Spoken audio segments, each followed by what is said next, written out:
नमस्कार. आपण पत्रिकेत निर्माण होणाऱ्या संतान योगाविषयी माहिती घेतोय. तर आपल्या पत्रिकेत गुरुग्रहापासून गुरुग्रहापासून 1, 2, 3,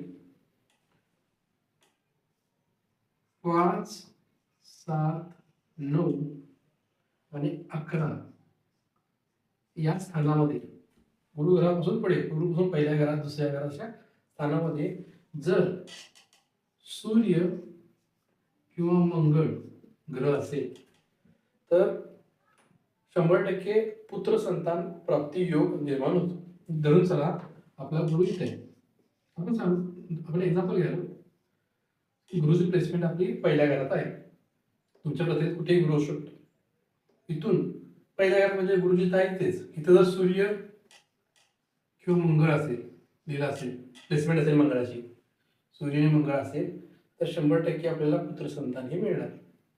किंवा 1, 2 दुसऱ्या घरामध्ये सूर्य किंवा मंगळ जर दिला असेल दुसऱ्या घरात तर आपल्याला आपल्या पत्रिकेत पुत्र संतान योग निर्माण झालेला आहे. आपल्याला पुत्र संतान प्राप्ती होणार.